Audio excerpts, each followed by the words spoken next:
الحمدللہ وکفا والصلاۃ والسلام علی عبادہ الذین اصطفیٰ خصوصاً علی افضلہم وخاتم النبیین محمد الامین وعلی آلہ واصحابہ اجمعین۔ اعوذ باللہ من الشیطان الرجیم، بسم اللہ الرحمن الرحیم۔ قال اللہ عز وجل فی کتابہ الکریم امن خلق السماوات والارض وانزل لکم من السماء ماء فانبتنا به حدائق ذات بہجہ ما کان لکم ان تنبتوا شجرها الہ مع اللہ بل ہم قوم یعدلون۔ امن جعل الارض قرارا وجعل خلالها انہارا وجعل لها رواسیا وجعل بین البحرین حاجزا الہ مع اللہ بل اکثرهم لا یعلمون۔ امن یجیب المضطر اذا دعاہ ویکشف السوء ویجعلکم خلفاء الارض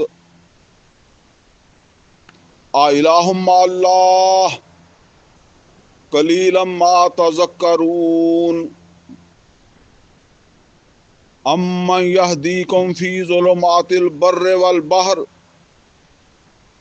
ومن یرسل الریاح بشرا بین یدی رحمتہ الہ مع اللہ تعالی اللہ عما یشرکون۔ امن یبدأ الخلق ثم یعیدہ ومن یرزقکم من السماء والارض الہ مع اللہ قل ہاتوا برہانکم ان کنتم صادقین۔ صدق اللہ العلی العظیم۔ رب اشرح لی صدری ویسر لی امری واحلل عقدۃ من لسانی یفقہوا قولی۔ اللہم ارنا الحق حقا وارزقنا اتباعہ وارنا الباطل باطلا وارزقنا اجتنابہ، آمین یا رب العالمین۔ عزیز دوستو،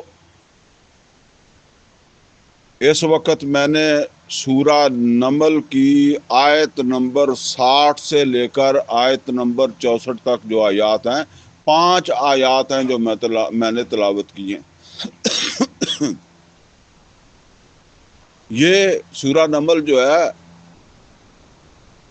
یہ وہ مقام ہے جو 20ویں سپارے کا، آپ سمجھ لیں 20ویں سپارے کی پہلی 5 آیتیں ہیں جو بھی ہم نے پڑھی ہیں، جن کے حوالے سے انشاءاللہ جو ہے وہ گفتگو ہوگی۔ ہمارا جو آج کا موضوع ہے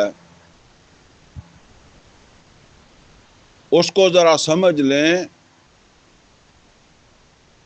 توحید یعنی لا الہ الا اللہ اور ریاست اسلامی،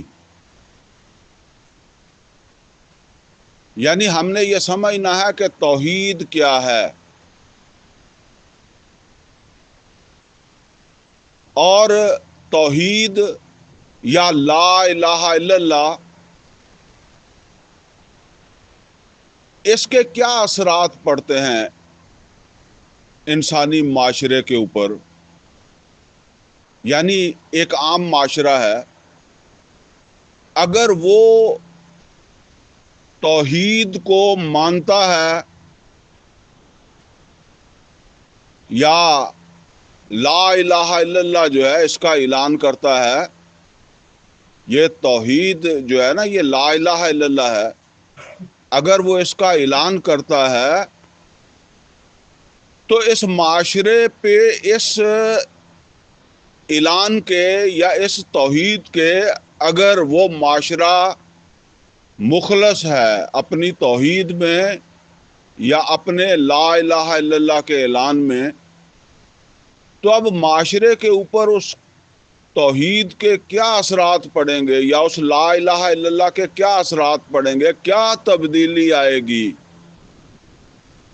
اس کی اہمیت اس وجہ سے بھی سمجھ لیں کہ ہمارا جو ملک ہے نا، اس کے بارے میں یہ بات ہم کہتے ہیں، ہمارا دعویٰ ہے اور یہ بالکل سچا دعویٰ ہے کہ اس کی بنیاد لا الہ الا اللہ ہے۔ پاکستان کا مطلب کیا؟ لا الہ الا اللہ۔ تو اب اگر ہمیں یہ پتہ ہی نہ ہو کہ لا الہ الا اللہ جو ہے اگر واقعتاً اخلاص کے ساتھ ہم اس کے دعوے دار ہیں، تو وہ جو پہلا معاشرہ تھا اس میں اور اس میں کیا فرق واقع ہونا چاہیے؟ یعنی وہ جو پہلا معاشرہ تھا جب ہمارا دعویٰ نہیں تھا کہ جو ہے وہ ہم ایک وہ معاشرہ جو ہیں جو توحید کے دعوے دار ہیں، کیونکہ وہاں بڑی تعداد کے اندر جو ہے وہ غیر مسلم رہتے تھے۔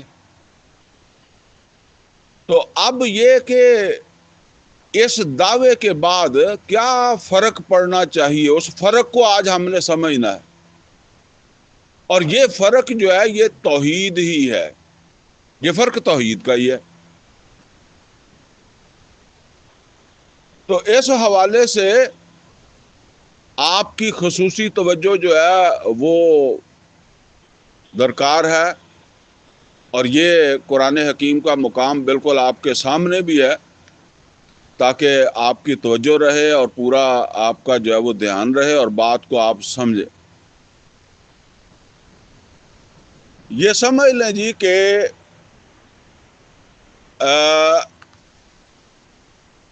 توحید جو ہے اس کے دو حصے ہیں، یا اس کے دو گوشے کہہ لیں۔ ایک اس کا گوشہ ہے توحید فی الذات، اور دوسرا ہے توحید فی الصفات۔ ہم کہتے ہیں نا کہ اللہ کی ذات اور اللہ تعالیٰ کی صفات کے اندر کوئی اللہ کا شریک نہیں ہے، تو یہ توحید فی الذات اور توحید فی الصفات، یہ جو توحید فی الذات ہے اس کے حوالے سے قرآن حکیم کے اندر جو جامع ترین مقام ہے وہ ہے سورہ اخلاص۔ قل هو اللہ احد اللہ صمد لم یلد ولم یولد ولم یکن لہ کفوا احد۔ ویسے اس موضوع پر ابھی ہم گفتگو نہیں کر رہے، یعنی توحید فی ذات کے حوالے سے جب وہ گفتگو نہیں کر رہے، لیکن بس میں نے اشارہ کیا۔ تو اب اس حوالے سے دوسری بات کیا ہے؟ دوسری بات یہ ہے کہ توحید فی الصفات کے حوالے سے قرآن حکیم کے اندر جو سب سے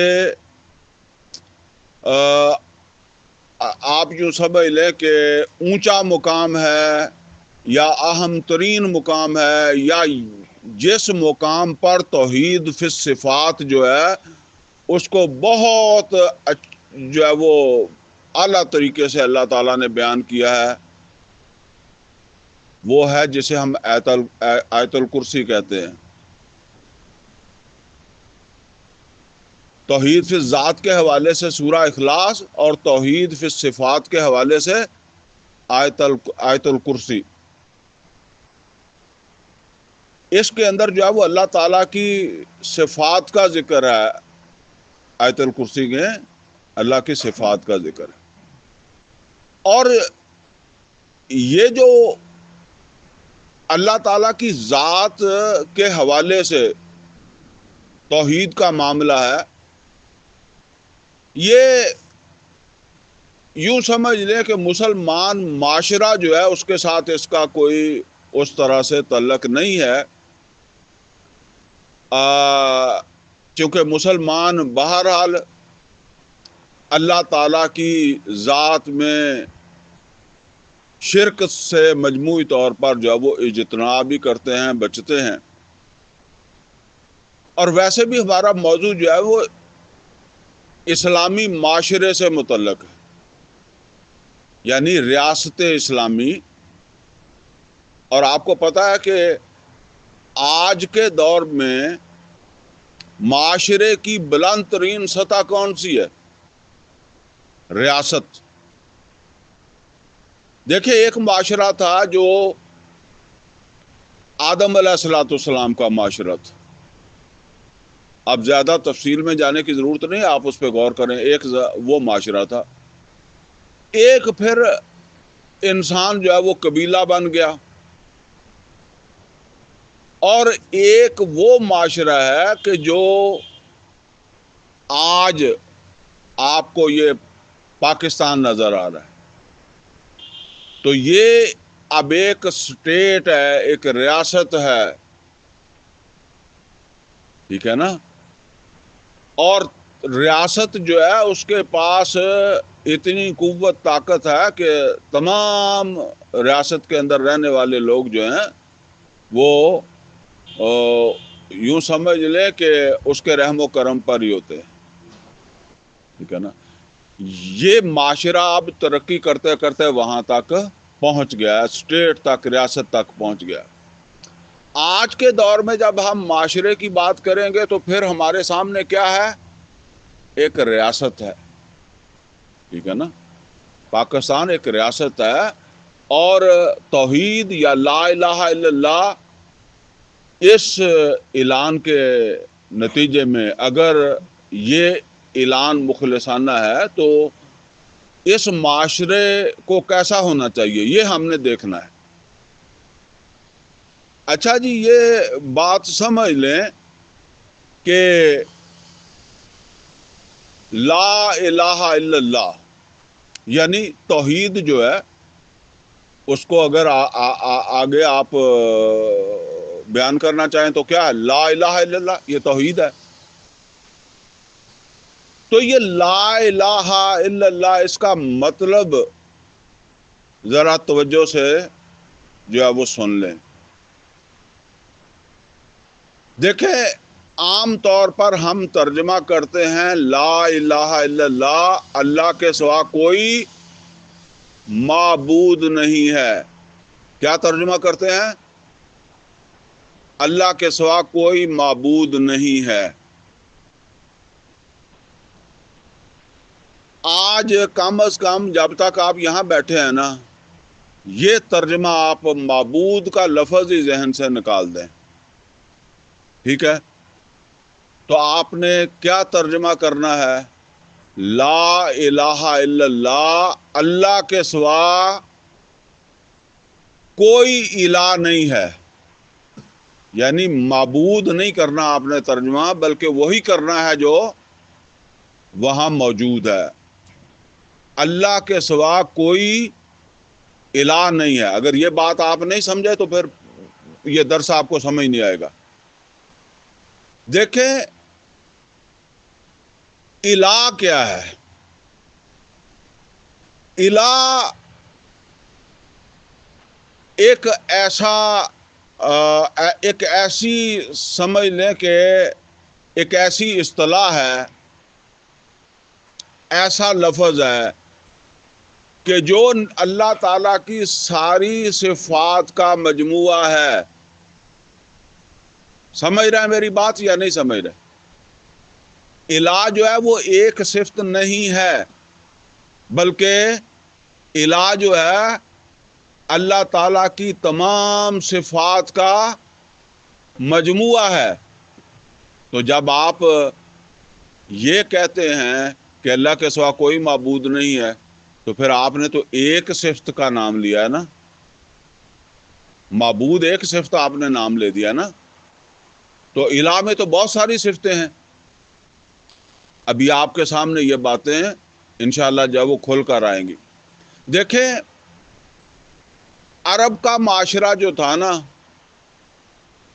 اس کے اندر بھی ایک الہ نہیں تھا، بلکہ کیا تھے؟ آلہہ۔ آلہہ کا کیا مطلب ہے؟ الہ کی جمع کیا ہے؟ الہ ایک ہے، آلہہ زیادہ کو آلہہ کہیں گے۔ ابراہیم علیہ السلام کا معاشرہ بھی تو ایسا ہی تھا، اس میں بھی آلہہ تھے۔ محمد رسول اللہ صلی اللہ علیہ وسلم کا بھی معاشرہ جو تھا، اس میں کیا تھا؟ آلہہ تھے، ٹھیک ہے نا۔ ابراہیم علیہ السلام جس معاشرے سے جو ہے وہ آپ تعلق رکھتے تھے نا، تو ابراہیم علیہ السلام کے حوالے سے سورہ صفات میں سورہ صافات جو ہے نا، اس کے اندر آیت نمبر 86 ہے۔ اس میں ابراہیم علیہ السلام کا مکالمہ ہے کہ ابراہیم علیہ السلام اپنی قوم سے کہتے ہیں اَإِفْكًا آلِهَةً دون اللہ تُرِيدُونَ، اَإِفْكًا آلِهَةً، کیا تم گڑے ہوئے کئی سارے معبود، یہ کئی تو لگانے کی ضرورت نہیں ہے لیکن آپ کو سمجھانے کے لیے، ورنہ آلہہ ہیں ہی کئی سارے، آلہہ کے لفظ میں ہی کئی سارے ہیں۔ اَإِفْكًا آلِهَةً دون اللہ تُرِيدُونَ، یہ ابراہیم علیہ السلام کہہ رہے ہیں کہ کیا تم گڑے ہوئے کئی سارے معبود جو ہیں ان کو پسند کرتے ہو اس ایک الہ کے مقابلے میں۔ اچھا، آپ دیکھیں، یہی معاملہ مکہ میں بھی ہے۔ سورہ صاد جو ہے نا، یہ سن 4 یا 5 نبوی میں نازل ہوئی ہے، یعنی وحی کے نزول کے جو ہے وہ 4-5 سال بعد یہ نازل ہوئی ہے۔ تو جو ہے نا وہ اس کے اندر مکے والوں کا ایک یوں سمجھ لے کہ الزام جو انہوں نے محمد رسول اللہ صلی اللہ علیہ وسلم کے اوپر لگایا، اس کا ذکر ہے۔ تو سورہ صاد کی آیت نمبر 5 میں وہ کہتے ہیں اَجَعَلَ الْآلِهَةَ إِلَٰهًا وَاحِدًا، اَجَعَلَ الْآلِهَةَ إِلَٰهًا وَاحِدًا، کیا اس نے یعنی محمد رسول اللہ صلی اللہ علیہ وسلم نے اتنے سارے آلہہ کو ایک الہ میں ضم کر دیا؟ یعنی یہ ہمارے جو اتنے سارے معبود ہیں، سوری معبود پھر میرے منہ سے بھی نکل گیا، یہ ہمارے جو اتنے سارے آلہہ ہیں ان کو جب وہ ایک ہی الہ میں ضم کر دیا، یعنی جب یہ کہہ رہے ہیں کہ لا الہ، کوئی الہ نہیں ہے، تو اس کا مطلب یہ سارے رد کر دیے گئے الا اللہ، اللہ کے سوا۔ تو اللہ اکیلا ایک ہی الہ ہے اور کوئی نہیں ہے۔ تو وہ کہتے ہیں اجعل الآلہۃ الہا واحدا ان ھذا لشیء عجاب، یہ تو بڑی عجیب منطق ہے، جیسے کہتے ہیں بڑی عجیب بات ہے کہ سارے ہی سب الہ جو ہیں ان کا پتہ کٹ گیا اور ایک الہ جو ہے وہ رہ گیا۔ اصل میں یہ جو ان کے الہ تھے یہ مختلف صفات کے حامل تھے، یہ جو انہوں نے بنائے ہوئے تھے نا یہ مختلف صفات کے حامل تھے۔ مطلب یہ ہے کہ کوئی جو ہے وہ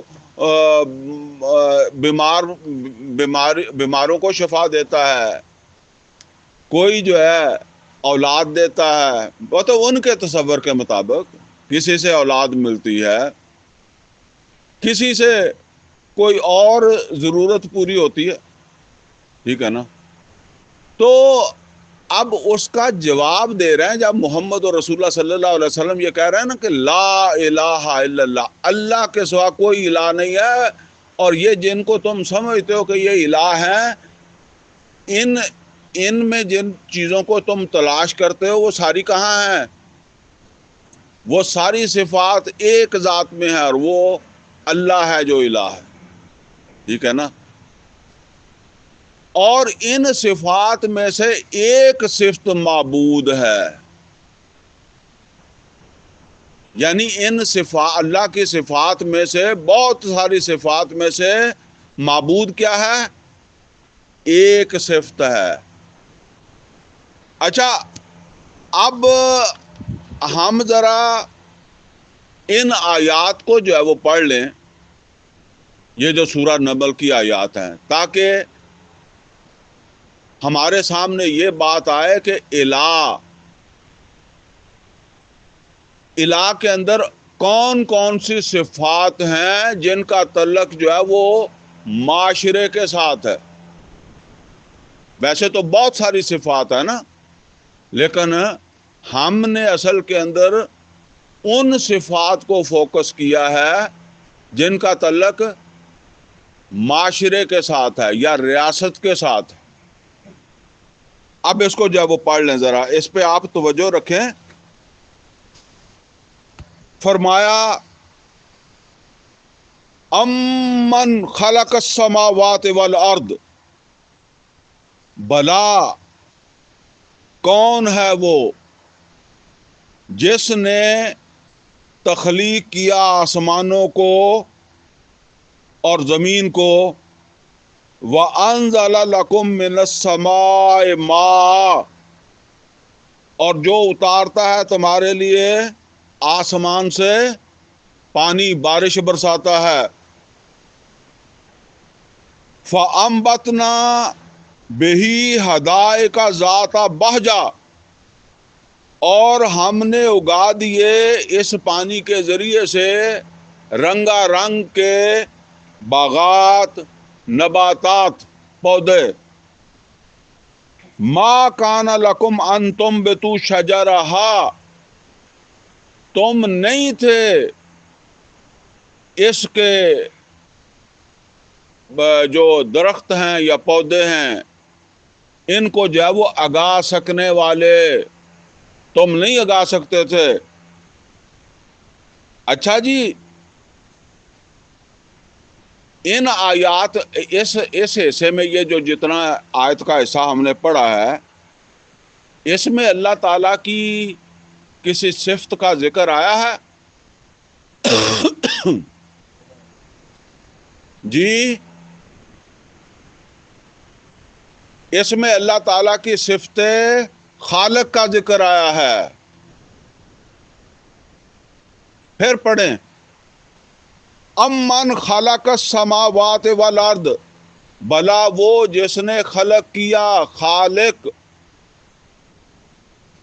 آسمانوں کو، زمین کو، وانزل لکم من السماء ماء، اور وہ اتارتا ہے، اس نے اتارا تمہارے لیے آسمان سے پانی.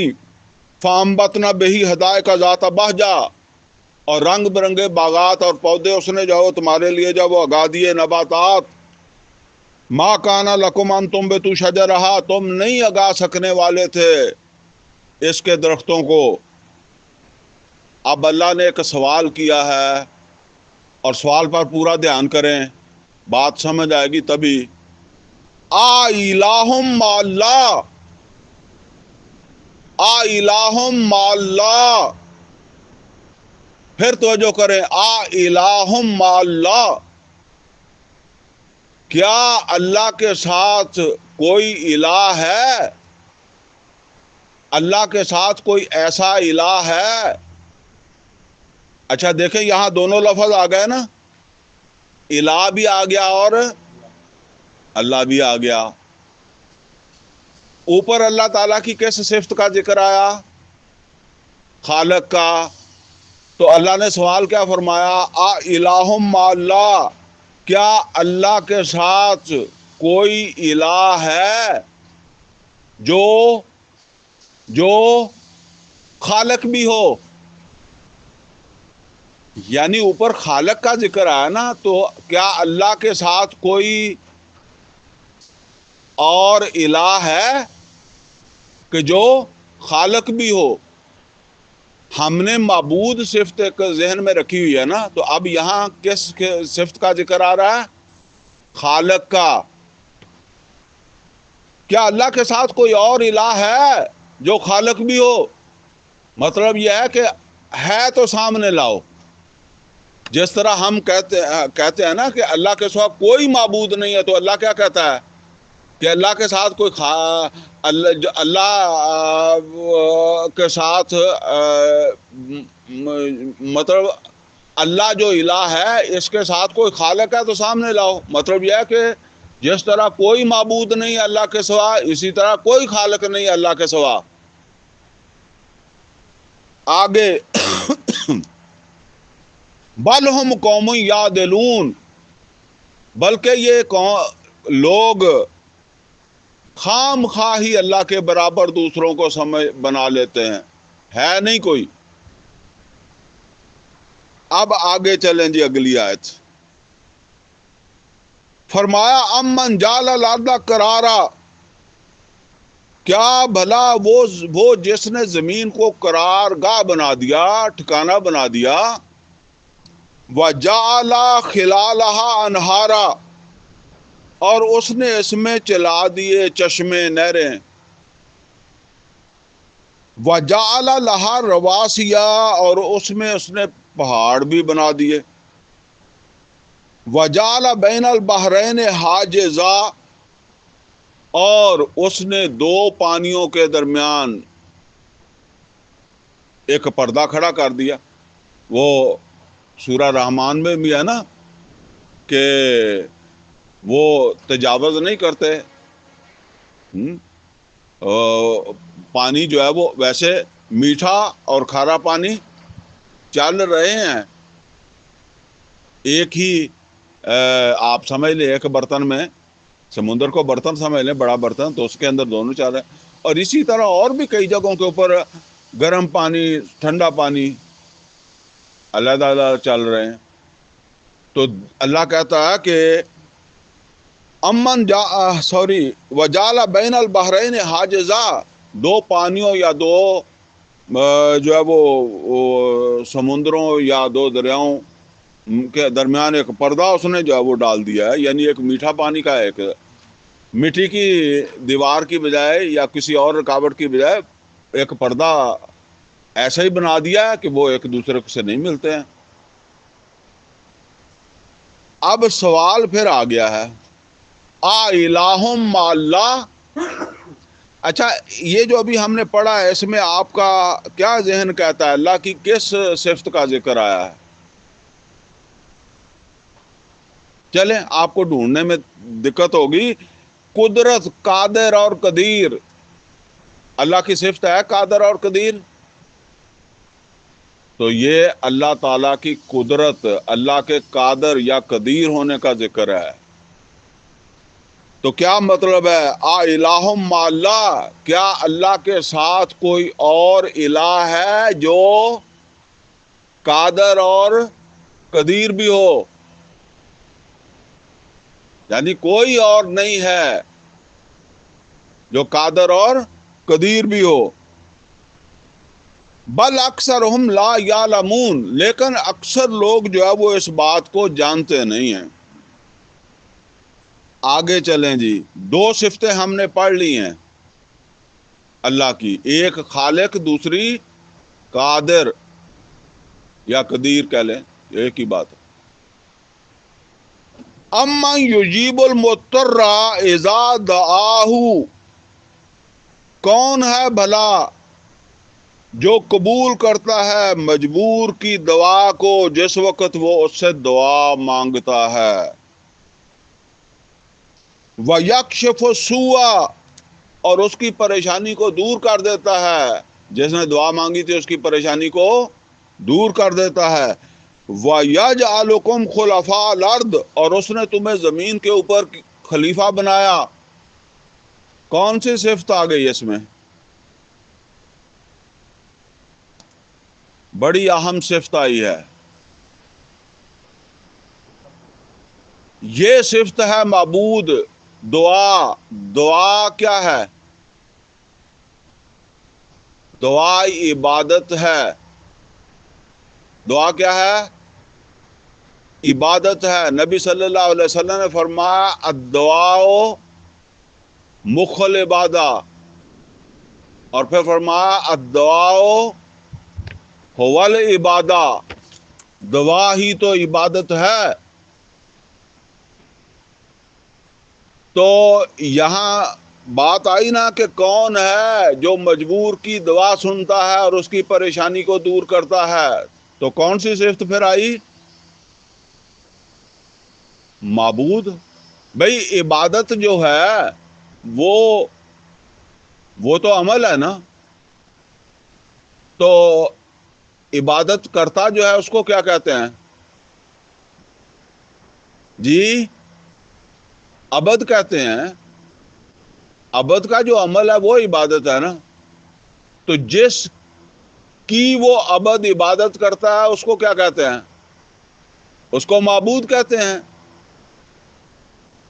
ٹھیک ہے نا؟ بھئی دعا مانگنے والا عبد ہے، اور دعا کیا ہے؟ عبادت ہے، تو جس سے مانگی جا رہی ہے وہ کیا ہے؟ معبود ہے۔ تو پھر یہاں اللہ کی صفت معبود آ رہی ہے نا۔ تو اللہ فرما رہا ہے کہ الہ مع اللہ، کیا اللہ کے ساتھ کوئی اور الہ ہے جو معبود بھی ہو؟ ہم نے تو کل یہی سمجھا نا کہ اللہ معبود ہے، لہذا پوری بات ہم کو سمجھ نہیں پائے۔ تو یہاں فرمایا کہ الہ مع اللہ، کیا اللہ کے ساتھ کوئی اور الہ ہے جو معبود بھی ہو؟ اور کیسا معبود کہ پھر کوئی اور معبود نہ ہو، اس کے علاوہ کوئی اور معبود نہ ہو، وہی معبود ہو۔ فرمایا قلیلا ما تذکرون، بہت کم تم نصیحت حاصل کرتے ہو۔ کتنے صفات پڑھ لی؟ 3 صفتیں، یہ ساتھ ذہن میں رکھنا۔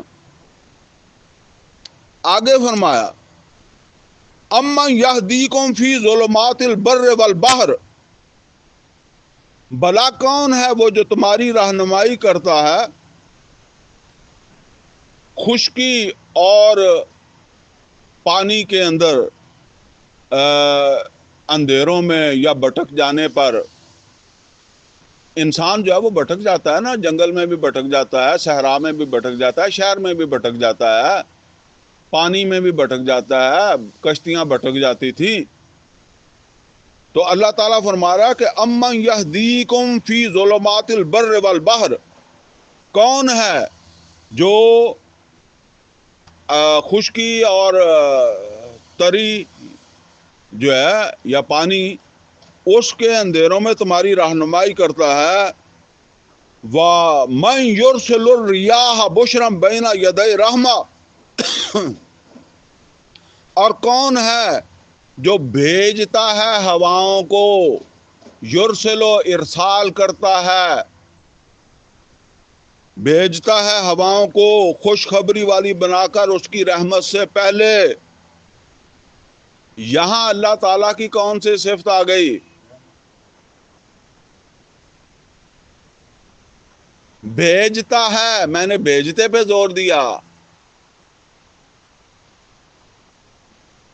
هو الذی ارسل رسولہ، وہ اللہ ہے جس نے ارسال کیا اپنے رسول کو، ٹھیک ہے؟ حاکم، جس کے حکم سے وہ چلتی ہیں، سمجھ گئے نا؟ یعنی کس کے حکم سے وہ ہوائیں چلتی ہیں، ٹھیک ہے نا؟ تو اللہ کی صفتیں بعض جگہ 2 صفتیں کٹھی بھی آئی ہوئی ہیں، لیکن میں جو ہے نا وہ صرف اس کو ہائی لائٹ کرتا ہوں جو پہلی دفعہ آ رہی ہے، ٹھیک ہے نا؟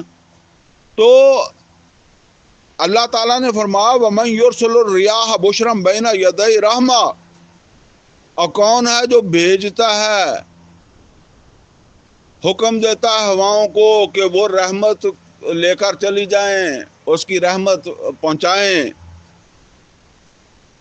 اس کی رحمت سے جو ہے وہ پھر وہ چلتی ہیں تو بادل آتے ہیں اور بارشیں ہوتی ہیں۔ فرمایا آ الہ مع اللہ، آ الہ مع اللہ، تو کیا اللہ کے ساتھ کوئی اور الہ ہے جو حاکم بھی ہو؟ کیا اللہ کے سوا کوئی اور الہ ہے جو حاکم بھی ہو؟ ابھی آپ کو سمجھ آئی کہ الہ میں کتنے صفتیں آ گئی؟ خالق، قادر اور معبود، حاکم۔ تعالی اللہ عما یشرکون، اور بہت بلند ہے وہ اللہ جس کا شریک بنا دیتے ہیں، یعنی جس کا یہ کسی اور کو شریک بنا دیتے ہیں وہ بہت بلند ہے، اس کا کوئی شریک نہیں بن سکتا۔ اچھا جی آگے، امن یبدأ الخلق ثم یعیدہ، کیا بھلا جس نے تخلیق کی ابتدا کی، ثم یعیدہ، پھر وہ اس کو دہرائے گا بھی، اعادہ بھی کرے گا۔ یہ خالق کی صفت پہلے آ چکی ہے، اب آپ نے اس کو نہیں چھیڑنا کیونکہ وہ ایک دفعہ آ گئی ہے نا، کوئی نئی صفت آئے گی تو اس پر بات کریں گے۔ وَمَن يَرْزُقُكُم مِّنَ السَّمَاءِ وَالْأَرْضِ، اور کون ہے جو تمہیں آسمانوں میں سے اور زمین سے رزق دیتا ہے؟ کون سی صفت آ گئی نئی؟ رازق، رزاق۔ سمجھ گئے؟ سوال کیا آ گیا؟ آ الہ مع اللہ، آ الہ مع اللہ، کیا اللہ کے ساتھ کوئی الہ ہے جو رازق یا رزاق بھی ہو؟ قل ہاتوا برہانکم ان کنتم صادقین، اور اگر یہ کہیں کہ نہیں ہے تو ان کو کہیں لاؤ دلیل اگر تم سچے ہو۔ تو کتنی صفات ہم نے پڑھ لی تھی کہ اللہ وہ الہ ہے کہ جس کے ساتھ کوئی اور خالق نہیں ہے، اللہ وہ الہ ہے کہ جس کے ساتھ کوئی قادر یا قدیر نہیں ہے، اللہ وہ الہ ہے کہ جس کے ساتھ کوئی اور معبود نہیں ہے، اور اللہ وہ الہ ہے جس کے ساتھ کوئی اور حاکم نہیں ہے، اور اللہ وہ الہ ہے جس کے ساتھ کوئی اور رازق نہیں ہے۔ اچھا اب آیتیں ہم نے پڑھ لی، موضوع کیا تھا ہمارا؟ ذرا دوبارہ ذہن کے اندر لے آئیں۔ موضوع تھا ہمارا توحید، یعنی لا الہ الا اللہ اور ریاست اسلامی، یعنی یہ توحید یا لا الہ الا اللہ، اس کے اگر کوئی معاشرہ جو ہے وہ پورے اخلاص کے ساتھ توحید کے اوپر جو ہے وہ کھڑا ہوتا ہے یا لا الہ الا اللہ کا اعلان کرتا ہے، تو اب اس معاشرہ جو ہے اس کی شکل کیا ہوگی؟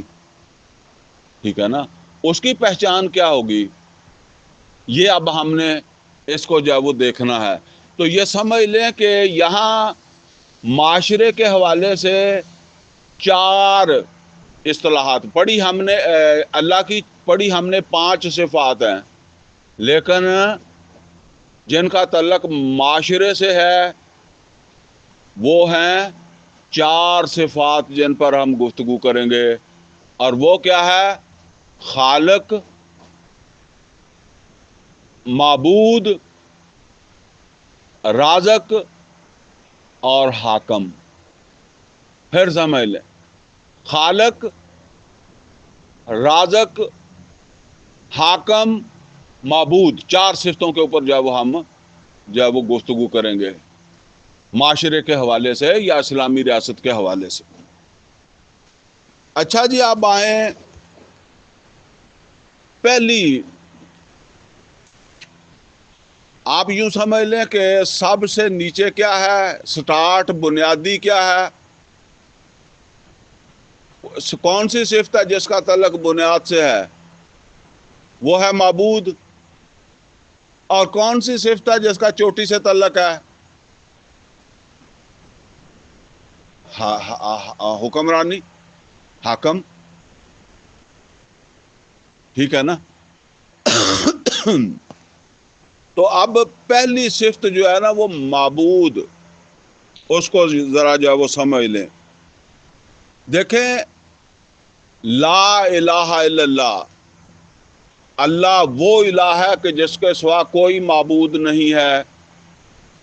تو اس کا مطلب کیا ہے کہ جو بھی ایمان والے ہیں ان کا ایک ہی معبود ہے، ایک ہی کی انہوں نے عبادت کرنی ہے،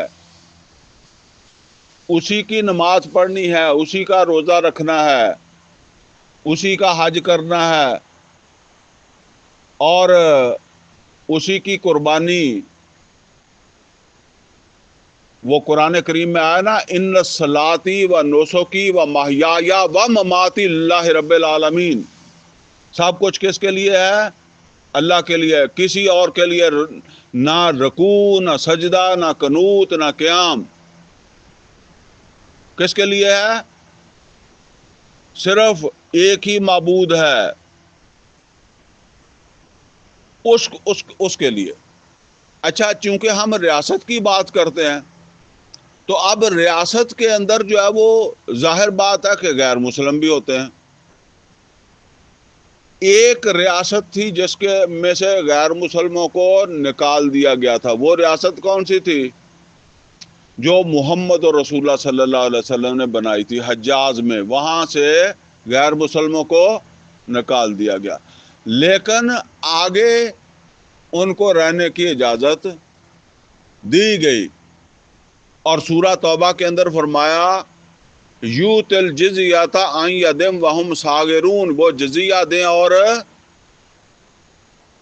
تابع ہو کر رہیں، ماتحت ہو کر رہیں. یعنی حکومت کی ریٹ کو تسلیم کریں، تابع ہو کر رہیں. یعنی اگر ہمارا یہ پاکستان ہے تو یہاں جو غیر مسلم رہیں گے ان کو مذہبی آزادی ہوگی، وہ اپنی عبادت کا بنا سکیں گے، وہ اپنے بچوں کو تعلیم و تربیت اپنا مذہب جو ہے وہ سکھا سکیں گے، سمجھا سکیں گے. ٹھیک ہے نا. اور بھی کافی ساری چیزیں ہیں، لیکن بہرحال یہ ایک موٹی بات سمجھ لیں. اور عام طور پر جو ہے وہ یہ کہا جاتا ہے کہ یہ اس کو کہتے ہیں کہ ریاست یا اسلام کوئی بھی معاشرہ جو ہے نا یہ گوشہ ہے مذہبی گوشہ. ٹھیک ہے. اس میں عام طور پر آج کل کے دور میں ریاستیں مداخلت نہیں کرتی. ٹھیک ہے نا. تو یہ مذہبی گوشہ ہے، یہ پہلا گوشہ ہے آج کی ریاست کا، یہ پہلا گوشہ ہے. اچھا، یہاں بات یہ سمجھ لیں اچھے طریقے سے ایک کہ آج کا معاشرہ اور محمد اور رسول اللہ صلی اللہ علیہ وسلم کا معاشرہ وہ بالکل مختلف تھا. بات سمجھے نا، وہ معاشرہ مختلف تھا. نبی صلی اللہ علیہ وسلم کے معاشرے میں نہ معاشرتی نظام ہے، نہ معاشی نظام ہے، نہ سیاسی نظام ہے. وہاں کوئی حکومت تھی، کوئی تھانہ، کوئی پولیس، کوئی فوج، کچھ نہیں تھا. تو وہ معاشرہ چل کیسے رہا تھا؟ کبھی آپ نے غور کیا چل کیسے رہا تھا؟ وہ کیسے چل رہا تھا؟ وہ ایسے ہی چل رہا تھا جس طرح پیر اپنے مریدوں کو چلا لیتا ہے. ٹھیک ہے نا. اب دیکھیں، پیر جو ہے اس کے پاس کوئی فوج ہے، کوئی پولیس، کوئی اختیار، لیکن پیر کا مرید لندن میں بیٹھا ہوا ہو، کراچی میں بیٹھا ہوا ہو، وہ دنیا کے اس پار بیٹھا ہو، پاکستان میں پھیلے ہوئے ہوں، پیر کنٹرول کرتا ہے کہ نہیں کرتا؟ آج کل ویسے یہ پیری مریدی کو بھی زوال آ گیا، لیکن یہ اگر آپ کو پتا ہے تو اس کا کنٹرول بہت مضبوط ہوتا ہے مریدوں پر۔ اگر کسی مرید کا اپنے کسی دوسرے مرید کے ساتھ جھگڑا ہو جائے اور پاکستان کا چیف جسٹس فیصلہ کر دے تو اس فیصلے پر وہ مطمئن نہیں ہوگا، لیکن پیر فیصلہ کر دے اور جیسا بھی کر دے وہ مطمئن ہوگا۔ اور میں آپ کو اگلی بات بتاؤں، اگلی بات یہ ہے کہ یہ دیکھی والی بات بتا رہا ہوں آپ کو کہ پیر جو ہے، میرے جیسا بڈھا پیر، وہ کسی مرید کو اس کی نوجوان لڑکی جو ہے وہ مانگ لے تو وہ جنت سمجھ کر دیتا ہے، جنت سمجھ کر دیتا ہے۔ نہیں تو علیحدہ میرے سے آ جانا، میں پھر آپ کو دکھا دوں گا، ٹھیک ہے نا؟ وہ اپنی اسے سمجھتا ہے کہ یہ مجھے جنت مل جائے گی، یہ اس نے، آپ اس کو بے وقوفی سمجھے، اس نے ان کی برین واشنگ کر کے ان کو کنٹرول کیا ہوا ہے نا۔ اچھا اب یہ سمجھ لیں کہ یہ جو مشرکین مکہ ہیں انہوں نے کیسے کنٹرول کیا ہوا ہے؟ انہوں نے بھی پیر کی طرح ہی کنٹرول کیا ہوا ہے۔ فوج ان کے پاس بھی نہیں ہے، کوئی تھانہ نہیں ہے، کوئی بات نہیں ہے۔ انہوں نے یہ بت رکھ کے جو ہے نا وہ ایک ایسا ان کے ذہنوں کے اندر ان کی عقیدت بٹھا دی ہے جس کے نتیجے کے اندر جو ہے وہ ان کو احترام دیتے ہیں، ان کو پیر سمجھتے ہیں، عزت دیتے ہیں، ان کی بات جو ہے وہ مانتے ہیں، لہذا پورے عرب کے اندر ان کا جو ہے وہ کنٹرول ہے۔ اور یہ جو بت رکھے ہوئے ہیں ان کو وہ کیا کہتے ہیں؟ یہ ہمارے الہا ہیں، سمجھ آئی نا؟ اور جب محمد اور رسول اللہ صلی اللہ علیہ وسلم نے وہاں جا کر یہ کہا کہ یہ الہا غلط ہیں، جھوٹے ہیں، صرف ایک ہی الہ ہے، تو وہ آپ یہ سمجھ لیں کہ ان کا پورا سسٹم جو ہے نا اس کو اس نے جو ہے وہ ہلا کر رکھ دیا۔ اس وجہ سے عام لوگ سمجھتے ہیں کہ پتہ نہیں وہ ان کو نماز کی تکلیف ہوتی ہوگی، پتہ نہیں ان کو داڑھی کی تکلیف ہوتی ہوگی، پتہ نہیں ان کو جو ہے وہ کسی اور چیز کی جو ہے وہ تکلیف ہوتی ہوگی۔ تکلیف ان کو یہ ہوتی تھی، اور یہ نوٹ کر لیں، جب محمد اور رسول اللہ صلی اللہ علیہ وسلم ان کو کہتے ہیں کہ اللہ کے سوا کوئی، اللہ کے سوا یعنی اللہ کے ساتھ الہ، بس اللہ ہی الہ ہے اور اس کے ساتھ کوئی اور معبود نہیں ہے، تو وہ سارا مکہ ہل گیا، ٹھیک ہے نا؟ اور آج نہیں ہلتا، پاکستان تو نہیں ہلتا اتنی بات سے۔ کیوں؟ اس لیے کہ وہاں لا الہ الا اللہ کہنے سے جو یہ بات آئی نا کہ اللہ وہ الہ ہے جس کے سوا کوئی معبود نہیں ہے، تو ان کا معاشی نظام بھی اور ان کی حکومت بھی اور سب کچھ جاتا تھا۔ جب آپ یہاں یہ بات کہتے ہیں تو معاشرتی نظام، معاشی نظام اور سیاسی نظام باہر نکل جاتے ہیں۔ آپ کی بات کہاں تک رہ جاتی ہے؟ نماز روزے تک، سمجھ گیا؟ کیونکہ معاشرہ بدل گیا۔ اب اس معاشرے کے اندر جو الہ ہے اس کی صحیح تفسیر لوگوں کو سمجھانی پڑے گی۔ ٹھیک ہے نا. اور جب آپ یہ سمجھائیں گے کہ اللہ کے سوا کوئی حاکم نہیں ہے، اللہ کے سوا کوئی رازق نہیں ہے، اور اللہ کے سوا کوئی خالق نہیں ہے، ابھی اس کی ڈیٹیل میں ہم جائیں گے، تو یہ معاشرہ آپ کے ساتھ وہی کرے گا جو انہوں نے محمد رسول اللہ صلی اللہ علیہ وسلم کے ساتھ کیا. یہ فرق ہے اس معاشرے میں اور یہ ہمارے آج کے معاشرے میں. عام طور پر اس فرق کو ہم نہیں سمجھتے. اچھا جی، معبود کے حوالے سے ہم نے سمجھ لیا. اب معبود سے اوپر جو شعبہ ہے، پہلا شعبہ کیا ہے ریاست کا؟ پہلا ہے مذہب. مذہب کے حوالے سے اللہ کے سوا کوئی معبود نہیں ہے. اور اب دوسرا شعبہ جو ہے اس کو کہتے ہیں معاشرت. معاشرت کا مطلب ہے مل جل کر رہنا. اور معاشرت کی سطح پر اللہ تعالی کیا کہتا ہے؟ دیکھو نا، جیسے معبود کی سطح پر ہے کہ ان صلاتی و نسکی و محیای و مماتی للہ رب العالمین. اللہ کا تقاضا سامنے آ گیا کہ جب تم نے اللہ کو معبود مانا ہے تو پھر تمہاری عبادت کس کے لیے ہونی چاہیے؟ نماز، روزہ، حج، زکوٰۃ، قنوت، قیام اللہ کے لیے ہونا چاہیے. تو بھئی اللہ تعالیٰ کو ہم نے خالق مانا ہے، تو اللہ کو جب ہم نے اپنا خالق مانا ہے تو اب کیا اثرات معاشرے کے اوپر جو ہے وہ پڑنے چاہیے؟ اب ذرا نوٹ کریں. سورہ حجرات کی آیت نمبر 13 میں اللہ تعالیٰ فرماتا ہے یا ایھا الناس انا خلقناکم من ذکر و انثی. اے لوگو، ہم نے تمہیں ایک مرد اور ایک عورت سے پیدا کیا. وجعلناکم شعوبا و قبائل لتعارفوا، اور ہم نے تمہاری قومیں، قبیلے، ذاتیں، برادریاں بنا دی. کس لیے بنا دی؟ لتعارفوا، تعارف کے لیے. لیکن یہ صرف تعارف ہے. ان اکرمکم عند اللہ اتقاکم. تم میں سے عزت والا اللہ کے نزدیک کون ہے؟ جو تقوی والا ہے.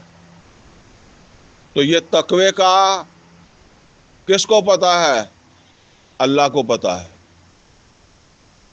آپ کو میرے تقوی کا نہیں پتا، مجھے آپ کے تقوی کا نہیں پتا. بعض اوقات ہم کسی کی داڑھی دیکھ کر، پگڑی دیکھ کر تقوی والا سمجھ لیتے ہیں، بعد میں پتہ چلتا ہے کہ وہ بالکل ہی فارغ تھا. تو تقوی کا فیصلہ تو اللہ نے کرنا ہے. تو اللہ نے کرنا ہے، تو یہاں پھر انسان کیا ہیں؟ یہاں سب برابر ہیں. اللہ کہتا ہے یا ایھا الناس انا خلقناکم من ذکر و انثی وجعلناکم شعوبا و قبائل لتعارفوا ان اکرمکم عند اللہ اتقاکم. یہاں تم سب برابر ہو. جسے کہتے ہیں پیدائشی طور پر انسان برابر ہیں اس بنیاد کے اوپر کہ کوئی گورا ہے، کوئی کالا ہے، کوئی جو ہے نا وہ آپ سمجھ لیں مشرق کا رہنے والا، کوئی مغرب کا رہنے والا، کوئی ارائی ہے، کوئی جاٹ ہے، کوئی راجپوت ہے، کوئی ملک ہے. کوئی فرق نہیں ہے. کوئی غریب ہے، کوئی امیر ہے، کوئی فرق نہیں ہے. اس کو کیا کہتے ہیں؟ مساوات. پیدائشی طور پر تمام انسان جو ہے وہ کیا ہیں؟ برابر ہیں. کیسے برابر ہیں؟ دیکھیں، ایک آدمی جو ہے وہ فوت ہوتا ہے، اس کا ایک بیٹا جو ہے وہ مفتی ہے اور دوسرا جو ہے وہ نماز بھی نہیں پڑھتا. تو مفتی کا اور وہ جو نماز نہیں پڑھتا ان کا باپ مر گیا، وراثت برابر تقسیم ہوگی یا مفتی کو زیادہ ملے گی؟ اس کو کہتے ہیں برابری. ایک آدمی نے قتل کر دیا ایک بڑے عالم کو اور دوسرے نے کر دیا بڑے جاہل کو، تو سزا ایک جیسی ہوگی یا عالم کو مارنے والے کو زیادہ ملے گی؟ ایک جیسی ملے گی. اسی طریقے سے ایک شخص جو ہے اس نے غریب کو مار دیا، دوسرے نے کسی امیر کو مار دیا، تو سزا ایک جیسی ہوگی یا فرق ہوگا؟ ایک جیسی سزا ہوگی. آپ کی ریاست میں ایک مسلمان نے کسی کافر کو یعنی غیر مسلم کو قتل کر دیا اور دوسرے نے کسی مسلمان کو قتل کر دیا، تو سزا ایک جیسی ہوگی یا فرق ہوگا؟ ایک جیسی ہوگی۔ کسی آپ کے ملک میں کسی مسلمان نے کسی غیر مسلم عورت سے زنا کر لیا اور دوسرے نے مسلمان عورت سے کر لیا، تو سزا برابر ہوگی یا فرق ہوگا؟ یہ ہے، یہ آپ کے ملک کے اندر جو ہے وہ کسی اسکول میں ادارے میں داخلہ ملنا ہے، MBBS میں داخلے ملنے ہیں، انجینئرنگ میں داخلے ملنے ہیں، غریب کا بچہ جو ہے وہ میرٹ پر آ گیا اور امیر کا بچہ میرٹ سے نیچے چلا گیا، تو برابری کا کیا مطلب ہے کہ جس کا میرٹ ہے اسی کو ملے گا؟ اس بنیاد کے اوپر کہ کوئی امیر ہے کوئی غریب ہے، کوئی کسی ذات سے ہے کوئی کسی علاقے سے ہے، اس میں کوئی فرق نہیں ہوگا۔ پھر آیت سن لیں، یا ایھا الناس انا خلقناکم من ذکر و انثی وجعلناکم شعوبا وقبائل لتعارفوا ان اکرمکم عند اللہ اتقاکم۔ اس کی تفسیر نبی صلی اللہ علیہ وسلم نے کیسے کی؟ نبی صلی اللہ علیہ وسلم نے آخری حج کے موقع پہ فرمایا، لا فضل لعربی علی عجمی ولا لعجمی علی عربی ولا لاحمر علی الاسود ولا لاسود علی الاحمر الا بالتقوی کلکم بنو آدم و آدم من تراب۔ کسی کالے کو گورے پر، گورے کو کالے پر، کسی عربی کو اجمی پر، کسی اجمی کو عربی پر کوئی فضیلت نہیں ہے، سب برابر ہیں، اور تم سب آدم کی اولاد ہو اور آدم مٹی سے بنے تھے۔ یہ خالق کی سطح پر وہ معاشرہ ہے۔ تو مطلب کیا ہے کہ اگر جس طرح اللہ کو معبود مانا ہے تو اب عبادت کسی کی نہیں ہے، تو جب اللہ کو خالق مانا ہے تو یہاں توحید کا تقاضا کیا ہے؟ لا الہ الا اللہ کا، اللہ کو الہ ماننے کا تقاضا کیا ہے؟ کہ یہ معاشرتی سطح کے اوپر سب برابر ہیں۔ یہ سب برابر کا مطلب یہ نہیں ہے کہ آپ یہ سمجھیں کہ جی ہر ایک کے پاس ایک جیسا گھر ہوگا، ایک جیسی پیسے ہوں گے، ایسا ہو ہی نہیں سکتا۔ بالفرض اگر کوئی ایسا آدمی کر بھی دے، مثال کے طور پر آپ سمجھ لیں کہ میں مرتا ہوں، میرے 4 بیٹے ہیں، تو ان کو وراثت برابر ملتی ہے نا۔ بعد میں کسی کا کوئی بچہ ہے، ایک بچہ ہے، کسی کے 4 بچے ہیں، تو فرق آگے جا کے پڑ جائے گا، تو برابر ہو ہی نہیں سکتا۔ پھر کوئی محنتی ہوتا ہے، کوئی ہڈ رام ہوتا ہے، نکما ہوتا ہے، تو یہ فرق نہیں ہے، ٹھیک ہے نا۔ تو یہ ہے کہ معاشرتی سطح پر جو ہے سب برابر ہیں۔ چلیں جی، اللہ تعالیٰ کی دوسری بلکہ تیسری صفت، 2 پڑھ لی ہیں ہم نے، معبود اور خالق پڑھ لی ہے نا، تو تیسری صفت ہے رازق یا رزاق۔ اب یہ جو رازق یا رزاق ہے، اس کا تعلق کس کے ساتھ ہے؟ ریاست کے معاشی نظام کے ساتھ۔ جس طرح خالق کا تعلق کس سے ہے؟ معاشرتی نظام کے ساتھ، اور رازق کا یا رزاق کا تعلق کس سے ہے؟ معاشی نظام کے ساتھ۔ یہ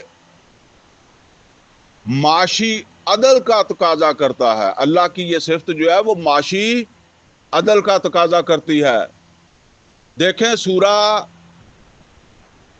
سورہ حامیم سجدہ جو ہے نا، اس کی 10 نمبر آیت ہے، جس میں اللہ تعالیٰ نے فرمایا کہ میں نے زمین اور آسمان بنائے، اور پھر زمین کے اندر جو ہے وہ ہم نے خوراک پیدا کی 4 دنوں میں۔ یعنی 4 دنوں میں وہ جو مخلوق پیدا کرنی تھی اس کی خوراک کا انتظام جو ہے وہ کر دیا. اور کتنی خوراک اللہ کہتا ہے پیدا کی؟ سوال للسائلین، جو سب ضرورت مندوں کے لیے کیا ہے؟ پوری ہے. تو جب سب کے لیے پوری ہے تو پھر سب کو پوری کیوں نہیں ہوتی؟ سوال ہے نا کہ جب اللہ کہتا ہے کہ سب کے لیے پوری ہے تو سب کو پوری کیوں نہیں ہوتی؟ یہ پوری کرنا کس کی ذمہ داری ہے؟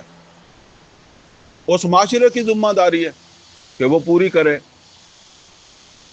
لہذا سورہ حشر کی آیت نمبر 7 میں اللہ تعالیٰ نے فرمایا کئی لا یکون دولتم بین الاغنیاء منکم، ایسا نہیں ہونا چاہیے کہ دولت جو ہے وہ اغنیا جو پہلے ہی مالدار ہیں انہی کی طرف جو ہے وہ اس کا سفر جو ہے وہ جاری رہے.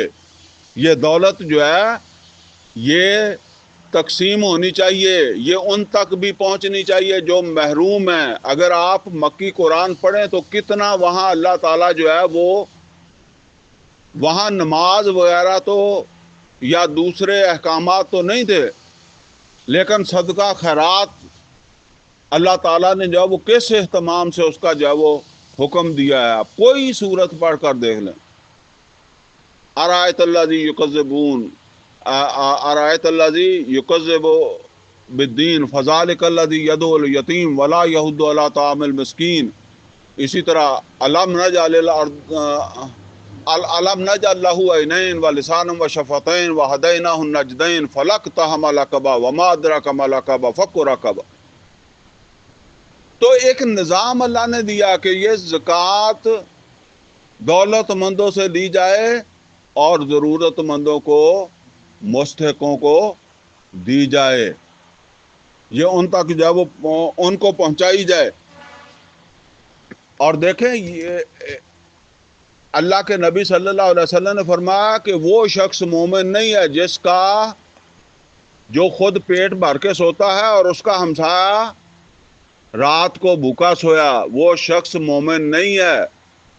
یہ اسلام کا معاشی نظام ہے. نبی صلی اللہ علیہ وسلم نے فرمایا کہ اگر تم پھل لے کر آؤ تو اپنے ہمسائے کو بھی دو، اور اگر ہمسائے کو نہیں دے سکتے، تھوڑا ہے، کنجوس ہو، تو پھر کیا کرو؟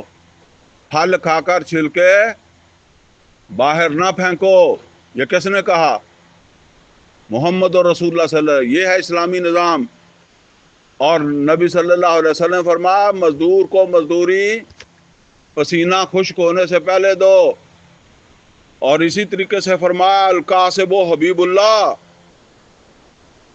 جو محنت کر کے کھانے والا ہے وہ اللہ کا دوست ہے.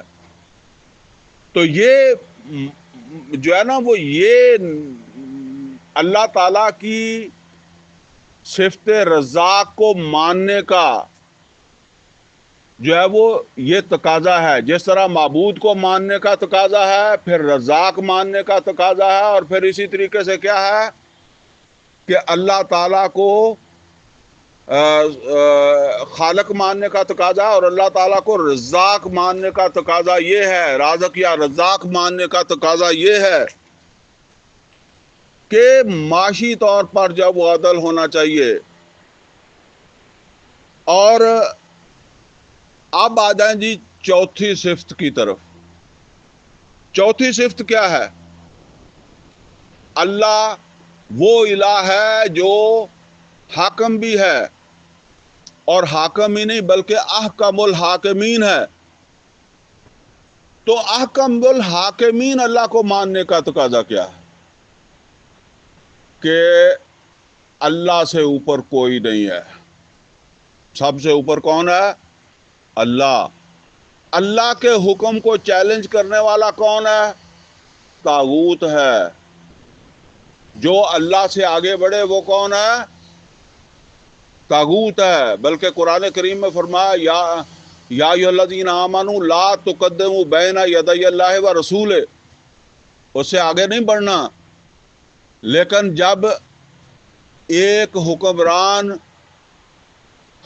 سود کو جاری کر رہا ہے تو وہ اللہ سے بڑھ رہا ہے کہ پیچھے رہ رہا ہے؟ طاغوت کس کا نام ہے؟ تو اللہ کو احکم الحاکمین ماننے کا تقاضا یہ ہے کہ اللہ کے حکم کو چیلنج نہ ہو۔ نبی صلی اللہ علیہ وسلم نے فرمایا لا طاعۃ لمخلوق فی معصیت الخالق، یہ توحید کا تقاضا ہے۔ میں جو توحید کے یا لا الہ الا اللہ کے تقاضے پر بات کر رہا ہوں کہ نبی صلی اللہ علیہ وسلم نے فرمایا لا طاعۃ لمخلوق فی معصیت الخالق، مخلوق میں سے کوئی نہیں ہے جس کی اطاعت ہو جبکہ اس کی اطاعت کر کے اللہ کی نافرمانی ہوتی ہو۔ لہذا توحید کا تقاضا یہ ہے کہ اگر ہم توحید کے اوپر قائم ہیں یا ہم لا الہ الا اللہ جو ہے اخلاص کے ساتھ یہ کہتے ہیں تو پھر اللہ کی حاکمیت قائم ہو، اللہ کی حکمرانی قائم ہو۔ سورہ یوسف کے اندر بھی ہے اور سورہ انعام کے اندر بھی ہے ان الحکم الا للہ، اللہ کے سوا کوئی حاکم نہیں ہے۔ تو ابھی ہم نے الہ 4 صفتیں اللہ تعالیٰ کی پڑھی ہیں، یعنی اللہ وہ الہ ہے کہ جس کے ساتھ کوئی اور معبود نہیں ہے، اور اللہ وہ الہ ہے جس کے ساتھ کوئی اور خالق نہیں ہے، اللہ وہ الہ ہے جس کے ساتھ کوئی اور رازق نہیں ہے، اور اللہ وہ الہ ہے جس کے ساتھ کوئی اور حاکم بلکہ احکم الحاکمین نہیں ہے۔ اب یہ سمجھ لیں جی، بس تھوڑا ہی رہ گیا۔ ایک میں آیت آپ کو سنا دیتا ہوں آغاز سے اور ایک سنا دیتا ہوں انتہا سے۔ مثلا سورہ کہف کی آخری آیت میں اللہ تعالیٰ نے فرمایا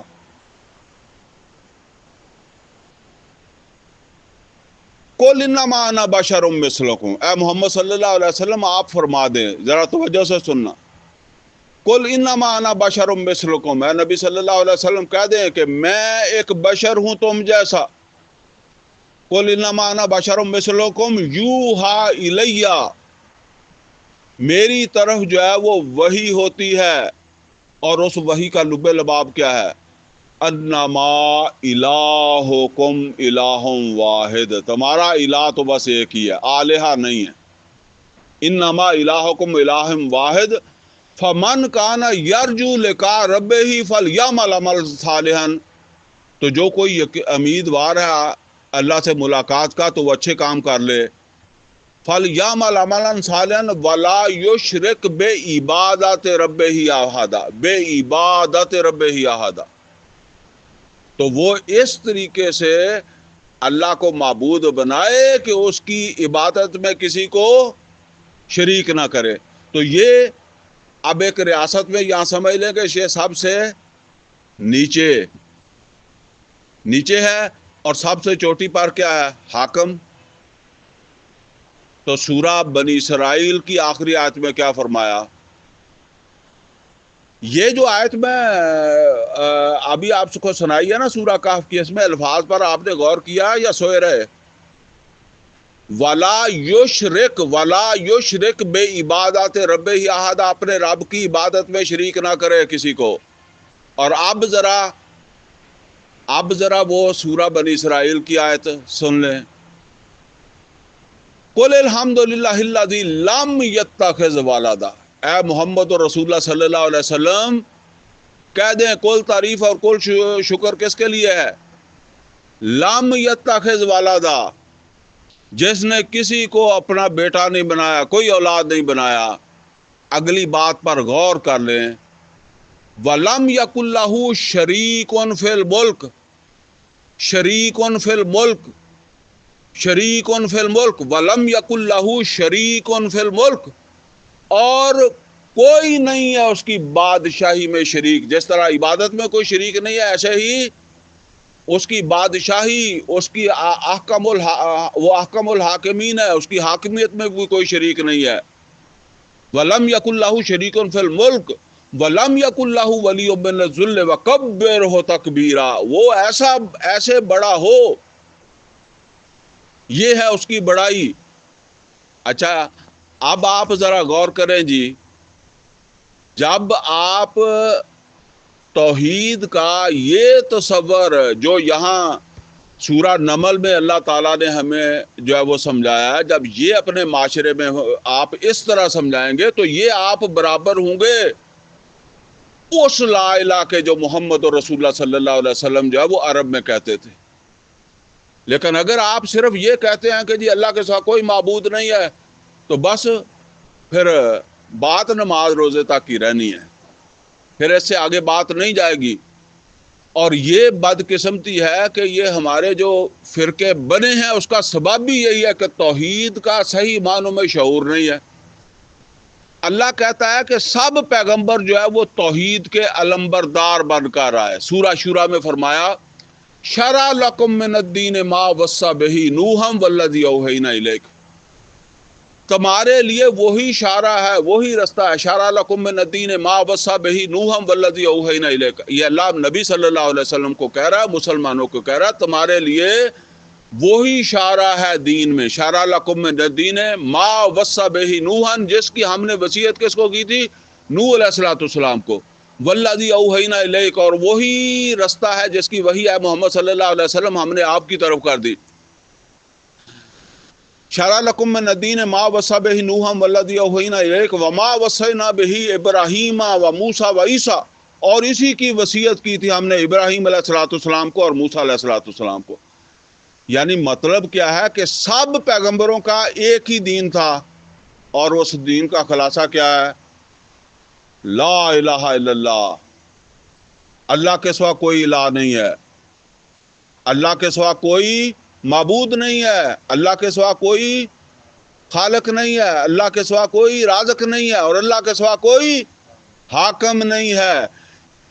اور اسی لیے اگلے الفاظ کیا ہیں کہ سب کو ہم نے وحی کی تھی۔ شرع لکم من الدین ما وصی بہ نوحا والذی اوحینا الیک وما وصینا بہ ابراہیم وموسیٰ وعیسیٰ ان اقیموا الدین ولا تتفرقوا فیہ، کہ دین کو قائم کرو، دین کو قائم کرو گے تو یہ توحید کا تقاضا پورا ہوگا، اور ورنہ یہ توحید کا تقاضا پورا نہیں ہو سکے گا۔ آپ دیکھیں، میں وہ کہا کرتا ہوں کہ دیکھیں نبی صلی اللہ علیہ وسلم یا کوئی بھی مسلمان ہجرت سے پہلے مکہ کے اندر جب یہ کہتا تھا اللہ اکبر، تو اس اللہ اکبر کا کیا مطلب تھا؟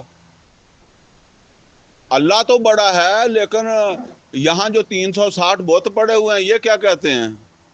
اور پورا مکہ جو ہے وہ ان 360 کو ماننے والا ہے، آلہہ کو ماننے والا ہے، اور اللہ کے گھر پر ان کا قبضہ ہے۔ تو یہ ایسے ہی ہے نا کہ جیسے ہم کہتے ہیں کہ جی سارا شہر اس کا تو یہ سوچ ہے اور باقی ایک بندہ اس طرح کی بات کرتا ہے۔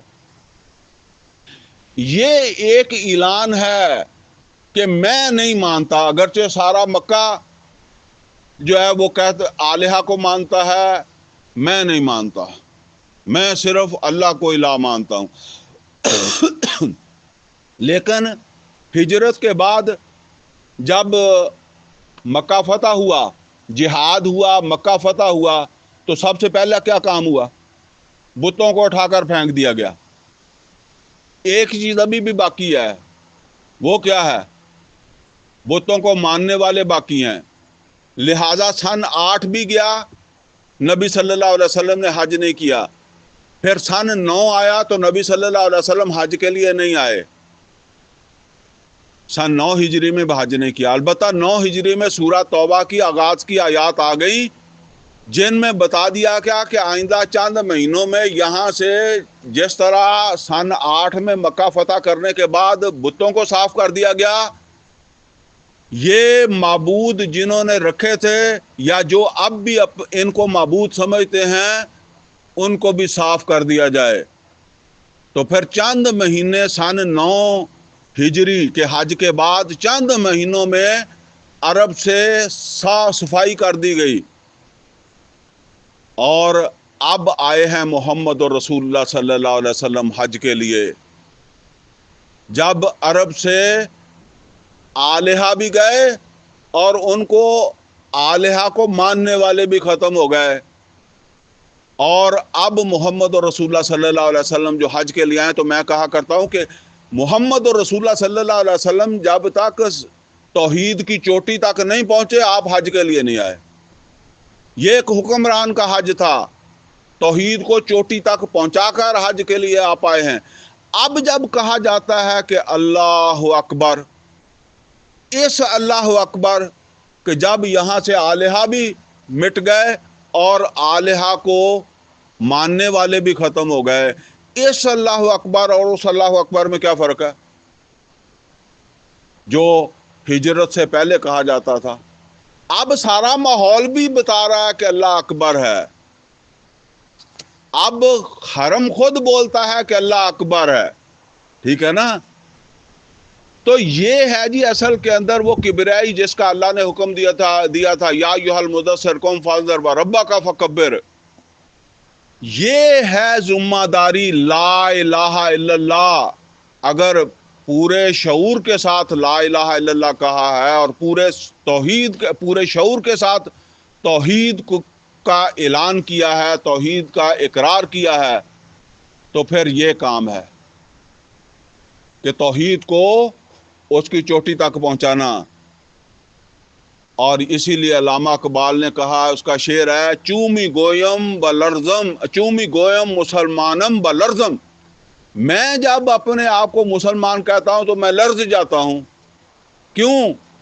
کہ دانم مشکلات لا الہ را، کہ لا الہ اللہ کے علاوہ، یعنی اللہ کے ساتھ کوئی اور الہ نہیں ہے، یہ کہنے کے نتیجے میں تو پھر مجھے توحید کی وہ چوٹی جو ہے وہاں تک میری منزل ہے، پھر یہ بڑا لمبا سفر ہے، اور اگر یہ لمبا ہمارے سامنے سفر ہوگا تو یہ ہمارے فرقے بھی ختم ہو جائیں گے۔ یہ فرقے بنے ہی اس لیے ہیں کہ ہمیں توحید کا شعور ہی نہیں ہے۔ تو بہرحال اللہ تعالیٰ سے دعا ہے کہ اللہ صحیح معنوں میں ہمیں توحید کا اور لا الہ الا اللہ کا شعور عطا فرما دے۔